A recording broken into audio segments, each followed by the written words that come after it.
बिस्मिल्लाहिर्रहमानिर्रहीम अस्सलाम वालेकुम। अल्लाह पाक की रहमत करम फजल और शुक्र के साथ आज की वीडियो करते हैं जी शुरू।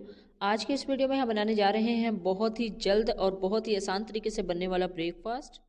इस ब्रेकफास्ट की सबसे ख़ास बात तो यह है कि इसको बनाने के लिए ना तो आपको आटा गूंदना पड़ेगा, ना ही पेड़े बनाने पड़ेंगे और ना ही उन पेड़ों को बेलना पड़ेगा।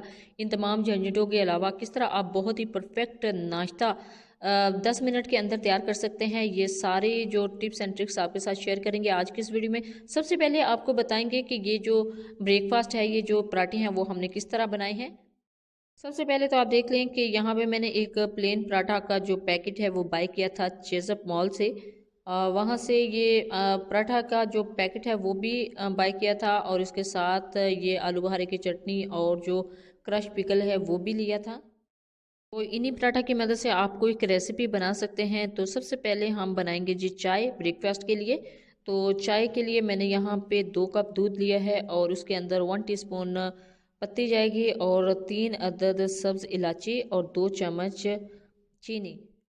तो ये सारी चीज़ें अच्छे से ऐड करने के बाद इसको स्टोव के ऊपर रखा है और आपको बताती चलूँ इसके अंदर मैंने वाटर ऐड नहीं किया। पानी वाली चाय नहीं बनानी, ये दूध पत्ती ही चाहिए। तो दूध पत्ती के लिए जस्ट दूध के अंदर सारे इंग्रेडिएंट्स ऐड कर दिए हैं। अब 4 से 5 मिनट इसको अच्छे से पकाने के बाद देखें अच्छे से बॉयल आना स्टार्ट हो गया है। इसको थोड़ा सा फेंटेंगे ताकि जो सब्ज़ इलायची का फ्लेवर है और जो पत्ती की रंगत है वो अच्छे तरीके से निकल आए।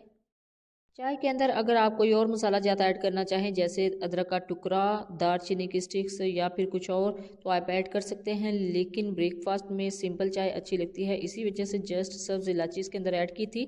और देखें इसको बहुत ही अच्छे तरीके से बॉयल आना स्टार्ट हो गया है। तो इस स्टेज पे जो चाय है हमारी अल्हम्दुलिल्लाह बिल्कुल ऑलमोस्ट डन हो चुकी है। तो यहाँ पे हम करेंगे जी फ्लेम को ऑफ और इसको रखेंगे एक साइड पर। और यहाँ पे हम अपने जो पराठा हैं उनको अनरैप करेंगे। ब्रेकफास्ट बनाने से पहले आपको बता दूं कि this is not a sponsored video, ये मैंने खुद बाय किया है अपने ब्रेकफास्ट के लिए। आप चाहें तो किसी भी कंपनी का आप पैकेट यूज़ कर सकते हैं, यानी पराठा यूज़ कर सकते हैं। देखिए एक्सपायरी डेट भी मेंशन है। तो अभी कुछ दिन पहले इसको बाय किया था और इसको फ्रीज़ कर दिया था फ्रीज़र में। तो फ्रीज़ करने के बाद जब इसको अनरैप किया है, इसकी कटिंग की है, तो ये देखें इस शेप में निकली है। आप चाहें जिस मर्ज़ी कंपनी का प्लेन पराठा यूज़ कर सकते हैं। यहाँ पे मैंने एक ले लिया है जी नॉन स्टिक का तवा। आपने कोशिश करनी है नॉन स्टिक के तवे के ऊपर इस तरह के पराठे बनाएं, क्योंकि अदरवाइज़ अगर आप आयरन का तवा यूज़ करेंगे तो इसके साथ ये चिपक जाता है और फिर जब उतारते हैं तो फिर जलने का ख़तरा होता है। देखें इसको थोड़ा सा ग्रीस कर लिया है। जैसे ही ये थोड़ा सा गर्म होगा तो इसके ऊपर हम डाल देंगे अपना प्लेन पराठा। प्लेन पराठा यहाँ पे तकरीबन 1 से 2 मिनट के लिए इसको कुक करेंगे। जैसे ही इसको थोड़ी सी हीट लगना स्टार्ट हो जाएगी तो ये पकना भी स्टार्ट हो जाएगा। देखें बहुत ही अच्छे तरीके से इसके अंदर बबल बनना स्टार्ट हो गए हैं। अब इसको थोड़ा सा टर्न करने की कोशिश करते हैं, लेकिन अभी ये कच्चा था तो जस्ट कुछ सेकंड के लिए इसको और कुक करते हैं। और जैसे ही ये अच्छे से कुक हो जाएगा तो इसको टर्न कर देंगे, यानी इसकी साइड चेंज कर देंगे। देखें अभी ये फर्स्ट है, तो जैसे जैसे हम दूसरे पराठास बनाना स्टार्ट करेंगे तो उसमें और ज़्यादा कलर आ जाएगा। अब इसको टर्न किया है 1 मिनट के लिए दूसरी साइड पे, लेकिन ये जो बैक साइड था इसके ऊपर तकरीबन 1 टीस्पून देसी घी मैंने लगाया है। आप चाहें तो नॉर्मल घी या ऑयल भी लगा सकते हैं। और 1 से 2 मिनट के लिए दूसरी साइड से इसको कुक करने के बाद इसको टर्न करेंगे, यानी जब घी लगाया है तो घी वाली साइड पे इसको टर्न करेंगे और इसको इस तरह थोड़ा सा प्रेस करने के बाद राउंड शेप में थोड़ा सा प्रेस करेंगे और घुमाएंगे ताकि इसके ऊपर अच्छा सा कलर आ जाए। देखिए तकरीबन 1 से 1.5 मिनट के लिए मैंने अच्छे से इसको दोनों साइडों से पका लिया है। तो देखें अल्हम्दुलिल्लाह बहुत ही ज़बरदस्त कलर आया है। आपने अब दूसरी साइड से भी इसको अच्छे से पकाना है और आपने कोशिश करनी है आयरन के तवे के ऊपर इसको ना बनाएं, नॉन स्टिक के ऊपर बनाएं, तो ये बेस्ट कलर भी आएगा और बहुत ही अच्छी तरीके से बनेगा। अल्हम्दुलिल्लाह हमारा फर्स्ट पराठा जो है वो रेडी हो चुका है। अब दूसरा पराठा इसके ऊपर ऐड करेंगे। उसका भी सेम प्रोसीजर है। 1 से 2 मिनट के लिए इसको अच्छे से कुक करेंगे। देखें अभी कच्चा था तो नहीं उतरा, अब मैंने इसको टर्न कर लिया है। जैसे ही टर्न किया है तो इसके ऊपर कलर आया हुआ है। अब इस साइड के ऊपर तकरीबन 1 टेबलस्पून या उससे थोड़ा सा कम देसी घी ऐड किया है और इसको थोड़ा सा टर्न करेंगे। जैसे ही ये साइड थोड़ी कुक हो जाएगी तो इसको टर्न कर लेते हैं और इसको प्रेस करना स्टार्ट कर देते हैं। जैसे ही अच्छे से प्रेस होगा इसके ऊपर कलर आना स्टार्ट हो जाएगा। Belong to a Jat family या जट फैमिलीज़ में इसको पराठा नहीं बल्कि एक छोटी सी पराठी ही कंसीडर किया जाता है, क्योंकि हमारे फैमिलीज़ में बहुत ज़्यादा बड़े पराठास का ट्रेंड है। तो ये बिल्कुल छोटे से पूरी की साइज़ का एक पराठा होता है।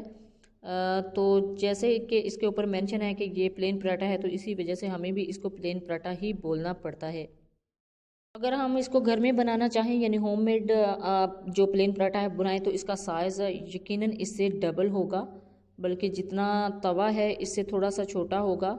यानी बड़े साइज़ के पराठे हमारे घरों में मोस्टली बनते हैं, तो इसको हम जितना भी प्रेस करेंगे इसका कलर बहुत ही ज़बरदस्त आएगा। देखिए ये तीसरा पराठा है, तो इतनी देर में ये जो तवा है वो भी अच्छे से गर्म हो गया है। तो ये जो पराठा है वो बहुत ही ज़बरदस्त इसकी लुक आ रही है। लुक बहुत ही अच्छी आने की वजह से ये बहुत ही ज़बरदस्त लगता है। दोनों साइडों से अच्छे से कुक करने के बाद अच्छा सा कलर आ गया है, बहुत ही ज़बरदस्त कलर आया है और बहुत ही अच्छे से ये फ्लफ़ी सब हमारे पराठे हैं वो रेडी हो चुके हैं। अल्हम्दुलिल्लाह तीनों पराठे हमारे रेडी हो चुके हैं। अब इसको रखते हैं जी एक साइड पे और नेक्स्ट स्टेप की तरफ चलते हैं। उससे पहले आप इसका कलर देख लें, इसका जो क्रंच है वो देख लें, बहुत ही ज़बरदस्त आया है। और अब जो हमने चाय बनाई थी उसको गरम गरम को ही एक कप में ऐड करते हैं। बिस्मिल्लाहिर्रहमानिर्रहीम। देखिए ज़बरदस्त इसका कलर आया है, बहुत ही अच्छा जो इसका फ्लेवर है वो भी आया था तैयार होने के बाद। तो अल्हम्दुलिल्लाह हमारी जो चाय है वो भी रेडी हो चुकी है। अब चलते हैं जी नेक्स्ट स्टेप की तरफ। पराठे और चाय रेडी हैं, तो अब इसको सर्व किसके साथ करना है। ज़रूरी नहीं है कि अंडे का आमलेट हो, आप इस तरह की जो आलू बुखारे की चटनी है और क्रश्ड पिकल है उसके साथ भी इसको सर्व कर सकते हैं। यहाँ पे मेरे पास प्लेटर था, प्लेटर के अंदर जो है वो ऐड करेंगे आलू बुखारे की चटनी। ये भी मैंने चेज़अप से ही बाय की थी। जैसे कि आपको वीडियो के स्टार्ट में बताया, this is not a sponsor video. तो ये सारी चीज़ें मैंने खुद अपने पैसों से बाय की थी। तो देखें अल्हम्दुलिल्लाह बहुत ही ज़बरदस्त हमारे जो पराठे हैं वो भी रेडी हो चुके हैं। और क्रश्ड पिकल यानी क्रश्ड अचार लिया था, तो वो भी बहुत ही अच्छे तरीके से मैंने इसके अंदर ऐड कर दिया है। और हमारा जो ब्रेकफास्ट है वो बहुत ही जल्दी रेडी हुआ है। ये भी बनाना बहुत ही आसान है। इसके लिए आपको आटा गूंदने की ज़रूरत नहीं पड़ती, ना ही पेड़ा बनाने की ज़रूरत पड़ती है, ना ही इसको बेलने की ज़रूरत पड़ती है। अगर टाइम कम हो और आपने जल्दी में ब्रेकफास्ट बनाना हो तो उसका बेस्ट वे यही है कि आप जो प्लेन पराठा है वो बाय करके अपने फ्रीज़र्स में रख लें, उसको फ्रीज़ कर दें। जब आपको जल्दी में इस तरह का ब्रेकफास्ट बनाना हो तो आप जल्दी से ब्रेकफास्ट बना के उसको सर्व कर सकते हैं किसी भी किस्म के जैम के साथ, चटनी के साथ, पिकल के साथ यानी अचार के साथ आप इसको सर्व कर सकते हैं। यहाँ पे आमलेट की भी ज़रूरत नहीं है कि आप बहुत ज़्यादा वेजिटेबल कटिंग करें और फिर अंडों की वजह से वो जो ऑमलेट होता है वो बनाएं। आप इस तरह भी इसको सर्व कर सकते हैं। बनाना बहुत ही आसान है।